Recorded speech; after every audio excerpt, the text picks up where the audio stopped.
Film की शुरुआत Utah के एक वीरान रेगिस्तान में होती है, जहां एक बच्चा इधर-उधर भटकते हुए और कटी हुई मानव उंगली खाते हुए दिखाई देता है। कुछ समय बाद हम मुख्य किरदार विंडहैम से मिलते हैं, जो उसी इलाके में अपनी गाड़ी चला रहा है। पता चलता है कि वह एक पेशेवर फोटोग्राफर है, जो सूर्य ग्रहण को कैमरे में कैद करने के लिए यहाँ आया है। वह एक ऊंची और कठिन चट्टान पर चढ़ता है और आखिरकार कैमरा लगाने के लिए सही जगह ढूंढ लेता है। ग्रहण शुरू होते ही विंडहैम कुछ अद्भुत तस्वीरें खींचता है। इसके बाद वह अपनी गाड़ी की ओर लौटने का फैसला करता है, लेकिन अचानक उसे कुछ दूरी पर एक बच्चा अकेला रोता हुआ नजर आता है। विंडहैम उसके पास जाकर पूछता है कि क्या हुआ, तो बच्चा बताता है कि वह अपने माता पिता से बिछड़ गया है और अब खो गया है। विंडहैम चिंतित होकर उसे अपनी कार में बैठने के लिए कहता है, ताकि वे उसके माता पिता को ढूंढ सके। लेकिन बच्चा अचानक खड़ा हो जाता है और विपरीत दिशा में चलने लगता है, यह कहते हुए कि उसके माता पिता वहां हैं। विंडहैम थोड़ा भ्रमित हो जाता है, लेकिन वह इतने छोटे बच्चे को अकेले नहीं जाने देना चाहता, इसलिए वह उसका पीछा करता है। कुछ देर चलने के बाद विंडहैम को एहसास होता है कि अंधेरा होने वाला है और वह बच्चे को वापस चलने के लिए कहता है। लेकिन लड़का उसकी बातों का मजाक उड़ाने लगता है और फिर अचानक भाग जाता है। अब विंडहैम मुश्किल में फंस जाता है, क्योंकि अंधेरा घिर रहा है और वह अपनी गाड़ी से काफी दूर आ चुका है। वह वापस मुख्य सड़क पर लौटने का रास्ता ढूंढने की कोशिश करता है, लेकिन रास्ता भटक जाता है।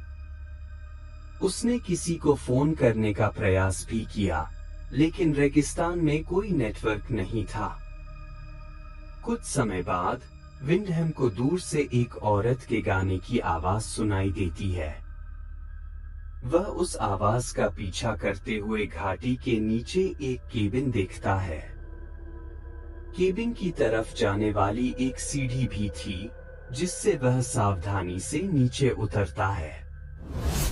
जब वह केबिन का दरवाजा खटखटाता है, तो अलीना नाम की एक महिला दरवाजा खोलती है। विंडहैम उसे अपनी स्थिति के बारे में बताता है, लेकिन अलीना उसकी उपस्थिति से जरा भी हैरान नहीं होती और उसे अंदर बुलाकर खाना देती है। जब विंडहैम उससे पूछता है कि यहाँ से बाहर कैसे निकला जाए, तो अलीना कोई जवाब नहीं देती। इससे विंडहैम निराश हो जाता है और वह केबिन से जाने की कोशिश करता है, लेकिन अलीना जोर देकर कहती है कि अब बहुत देर हो चुकी है और उसे रात वहीं रुकना चाहिए। विकल्प न होने पर वह सहमति देता है और पास के बिस्तर पर लेट जाता है। बाद में उसने देखा कि अलीना नग्न होकर दूसरे कमरे में खुद को साफ कर रही है, जिससे उसे अजीब महसूस होता है, लेकिन वह इस पर ज्यादा ध्यान नहीं देता और सोने की कोशिश करता है। अगली सुबह विंडहैम अलीना के लिए कुछ पैसे छोड़कर जाने लगता है। हालांकि वह यह देखकर चौंक जाता है कि केबिन चारों ओर से ऊंची चट्टानों से घिरा हुआ है, जिसे उसने पिछली रात नहीं देखा था। सबसे चौंकाने वाली बात यह है कि पिछली रात की सीढ़ी का निचला हिस्सा गायब हो चुका था। जब वह अलीना से पूछता है कि सीढ़ी कहाँ गई, तो वह लापरवाही से जवाब देती है कि स्थानीय लोग कभी-कभी इसे अपने काम के लिए ले जाते हैं और शायद वे इसे बाद में या अगले दिन वापस लाएंगे। फिर विंडहैम अन्य निकास मार्गों के बारे में पूछता है, लेकिन अलीना बताती है कि यहाँ से निकलने का कोई और रास्ता नहीं है। इससे विंडहैम निराश हो जाता है, लेकिन उसके पास कोई और चारा नहीं होता, इसलिए वह एक और दिन वहां रुकने का फैसला करता है। वह अपना अधिकतर समय घाटी के दृश्यों की तस्वीरें खींचने में बिताता है और चट्टान पर चढ़ने की कोशिश भी करता है, लेकिन गर्मी के कारण यह मुमकिन नहीं हो पाता। दोपहर में अलीना उसके गंदे कपड़े साफ करने की पेशकश करती है। विंडहम मना कर देता है, लेकिन अलीना पूछती है कि उसकी पत्नी उसे इस हालत में देखकर क्या सोचेगी। यह सुनकर विंडहम अजीब महसूस करता है और तुरंत स्पष्ट करता है कि वह शादीशुदा नहीं है। अगले दिन वह अलीना के घर में ऐसी चीजें खोजने लगता है जो उसे चट्टान पर चढ़ने में मदद कर सके। आखिरकार उसे एक कुदाल मिलती है और वह उसका उपयोग चट्टान पर चढ़ने के लिए करने की कोशिश करता है। लेकिन कुछ ही देर बाद कुछ बच्चे अचानक उस पर एक कटा हुआ जानवर का सिर फेंक देते हैं, जिससे वह अपना संतुलन खो देता है और बेहोश होकर जमीन पर गिर जाता है। जब विंडहम होश में आता है तो देखता है कि रात हो चुकी है और उसे अपने पैर में दर्द महसूस होता है। उसे एहसास होता है कि गलती से गेंदी उसके पैर में घुस गई है। वह दर्द में चिल्लाने लगता है और अंततः उसकी आवाज सुनकर अलीना वहां आती है। वह धीरे धीरे कुदाल को निकालती है, जबकि विंडहम दर्द से कराहता रहता है। इसके बाद वह फिर से बेहोश हो जाता है और जब होश आता है तो खुद को केबिन में पाता है, जहां अलीना उसकी चोटों का इलाज कर रही होती है। 2 दिन बाद जब विंडहम की हालत थोड़ी ठीक होती है तो वह फिर से वहां से निकलने की कोशिश करता है। वह घाटी के ऊपर की ओर देखता है और मदद के लिए चिल्लाता है, लेकिन कोई उसकी आवाज नहीं सुनता। गुस्से में आकर वह अलीना से जवाब मांगता है कि यहाँ क्या हो रहा है, लेकिन वह कोई जवाब नहीं देती, बस उसे भरोसा दिलाती है कि वह उसकी देखभाल कर सकती है।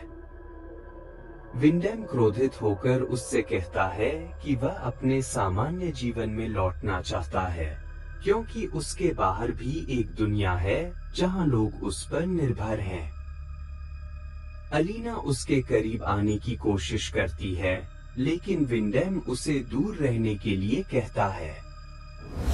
कुछ ही समय बाद कॉर्वस नाम का एक लड़का और उसकी बहन घाटी के शीर्ष पर आते हैं और विंडहम को पुकारते हैं। कॉर्वस बताता है कि उसने पहले चिल्लाने की आवाज सुनी थी और पूछा कि क्या उसे मदद की जरूरत है। विंडहम राहत महसूस करता है और अपनी स्थिति के बारे में बताता है। कॉर्वस उसे आश्वासन देता है कि उसके पास रस्सी है और वह उसे बाहर निकालने में मदद करेगा। विंडहम को उम्मीद की किरण नजर आती है और वह बेसब्री से कॉर्वस का इंतजार करता है। कॉर्वस जल्द ही रस्सी के साथ लौटता है और उसे नीचे फेंक देता है, फिर विंड से खुद को रस्सी से बांधने के लिए कहता है। विंड भोलेपन से उसकी बात मान लेता है, लेकिन जैसे ही वे उसे ऊपर खींचने लगते हैं, वे अचानक रुक जाते हैं और विंड का मजाक उड़ाने लगते हैं। वह अब हवा में लटका हुआ होता है और लड़के रस्सी को हिलाकर उसे परेशान करते हैं। एक लड़का तो यहाँ तक करता है कि वह विंड के चेहरे पर पेशाब कर देता है।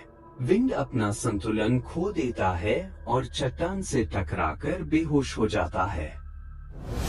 जब लड़के उसे और नुकसान पहुंचाने की कोशिश करते हैं तो अचानक अलीना प्रकट होती है और उन लड़कों को उनकी भाषा में डांटती है, जिससे वे डरकर भाग जाते हैं।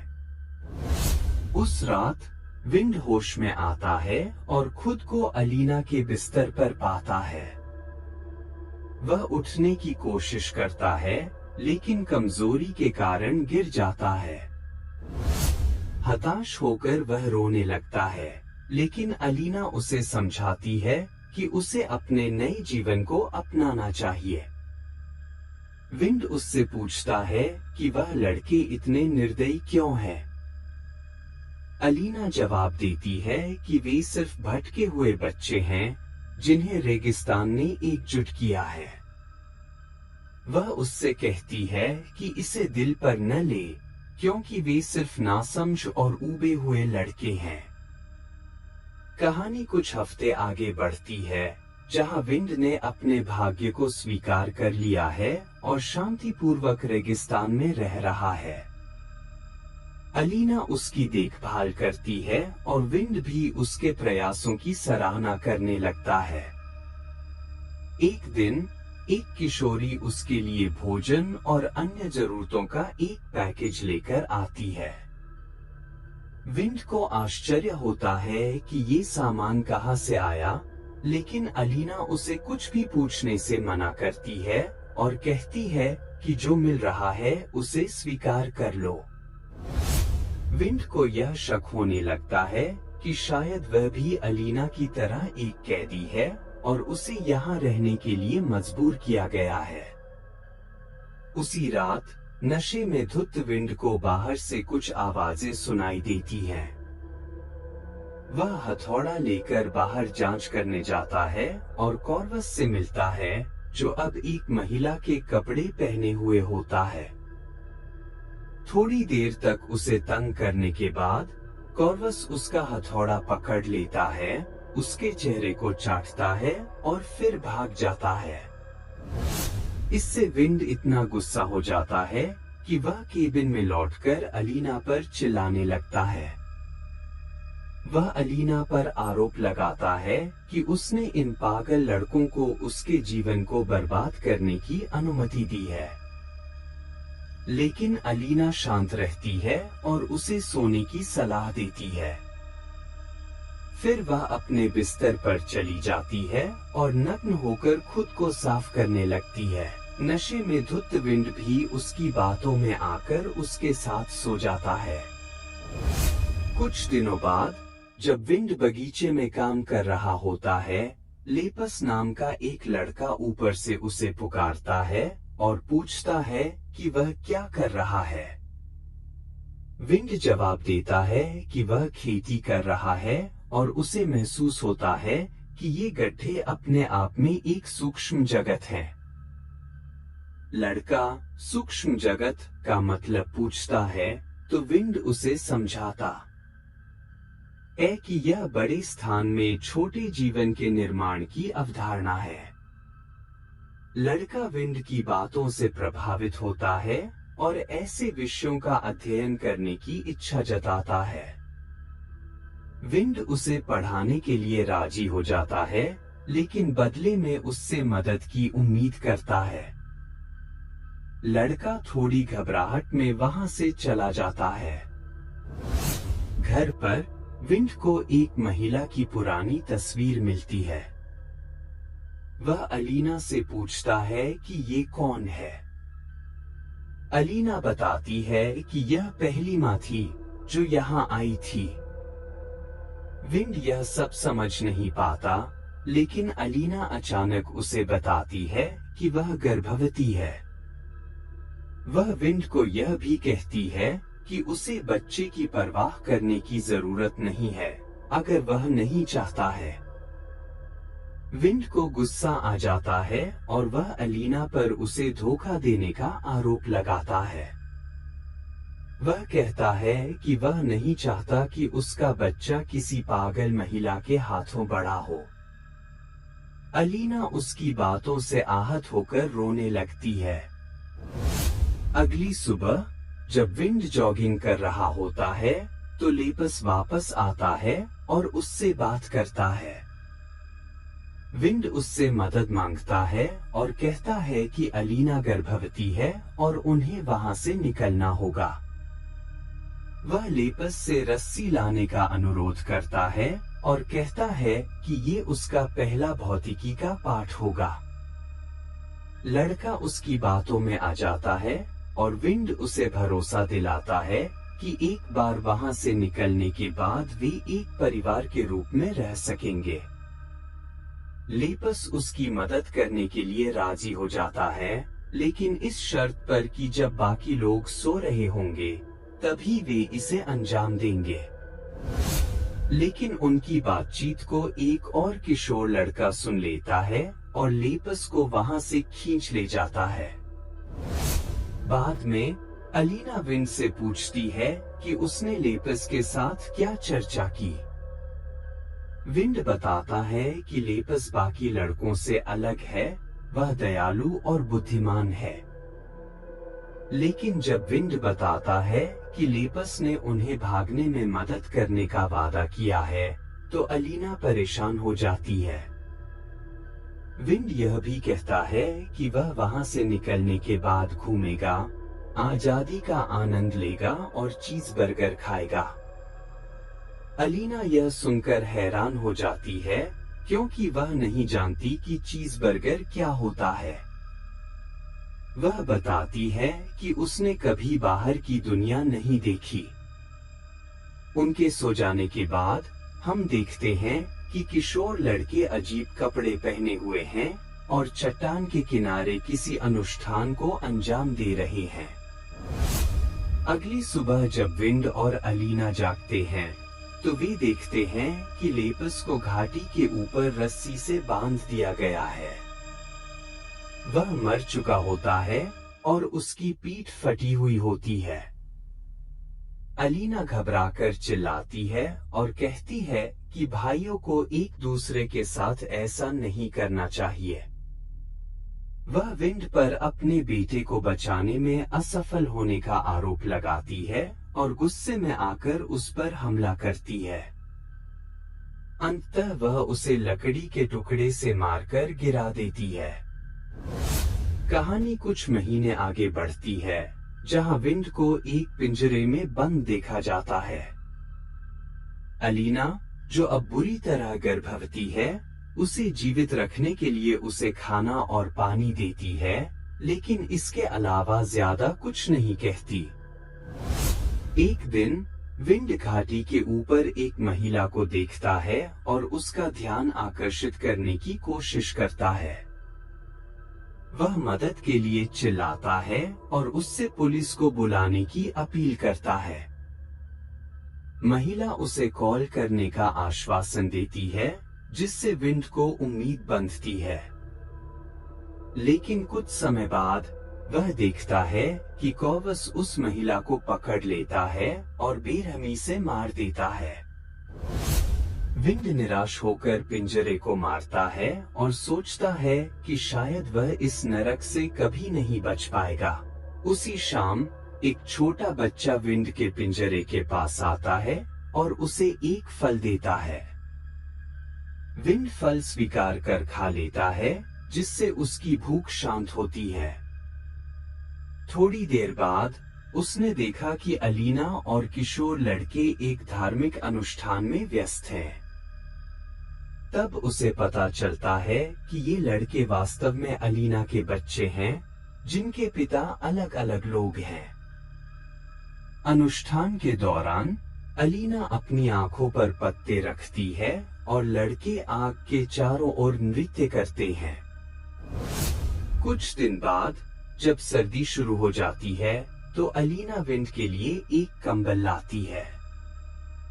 विंड इस मौके का फायदा उठाकर उससे उसे रिहा करने की गुहार लगाता है। वह कहता है कि वह अपनी पिछली जिंदगी में वापस नहीं जाना चाहता और उसके साथ इन बच्चों की परवरिश करने के लिए तैयार है। लेकिन अलीना स्पष्ट करती है कि उसने कभी विंड की परवाह नहीं की। उसे सिर्फ उसके बीज की जरूरत थी और अब जब बच्चा गर्भ में आ चुका है, वह उसके लिए बेकार हो चुका है। वह बताती है कि उसे जिंदा रखने का एकमात्र कारण यह था कि वह उनके बच्चे के जन्म का इंतजार कर रही थी। अगली सुबह अलीना को संकुचन होने लगते हैं और वह असहनीय दर्द में होती है। वह विंड को पिंजरे से आजाद कर उससे मदद की अपील करती है। वह स्वीकार करती है कि वह बहुत दर्द में है और उसने ऐसा कभी नहीं महसूस किया। इतने सब कुछ के बावजूद विंड को अपने बच्चे की परवाह होती है और वह अलीना की मदद करने का फैसला करता है। लेकिन तभी वह देखता है कि किशोर लड़के घाटी में भागने के लिए सीढ़ी डाल रहे हैं। यह उसे एक कठिन स्थिति में डाल देता है, क्योंकि एक तरफ अलीना को उसकी जरूरत है और दूसरी तरफ यह उसका एकमात्र बचने का मौका है। अंत में विंड अलीना को उसके हाल पर छोड़कर सीढ़ी की तरफ बढ़ता है। लेकिन तभी वह नवजात शिशु के रोने की आवाज सुनता है और रुक जाता है। वह मुड़कर अपनी बेटी को गले लगाता है और पिता बनने के इस पल का आनंद लेता है। अलीना बच्ची को लेकर उसे खिलाने और उसकी देखभाल का वादा करती है। वह कहती है कि एक दिन यह बच्ची उसके उद्देश्य को पूरा करेगी और एक मां बनेगी। विंड को धन्यवाद देते हुए वह कहती है कि अब उसका काम खत्म हो गया है। विंड कुछ समझ पाता इससे पहले ही एक बड़ा लड़का उसके पीछे से आकर उसका गला काट देता है। अंतिम दृश्य में अलीना विंड का सामान पैक करती है और उसे एक ट्रंक में रखती है। फिर वह अपने रोते हुए बच्चे के पास जाती है और उसे सांत्वना देने की कोशिश करती है। घर के बाहर विंड की लाश को जमीन पर सड़ते हुए दिखाया जाता है। यह थी हमारी आज की कहानी। अगर आपको यह वीडियो पसंद आई हो तो इसे लाइक करना न भूलें। आप किस फिल्म की कहानी सुनना चाहेंगे हमें कमेंट्स में जरूर बताएं। और हाँ, अगर अभी तक आपने हमारे चैनल को सब्सक्राइब नहीं किया है तो जल्दी से कर लें ताकि आप कोई भी नई कहानी मिस न करें। आपके साथ हर हफ्ते इसी तरह की और भी दिलचस्प कहानियां लेकर आते रहेंगे। धन्यवाद।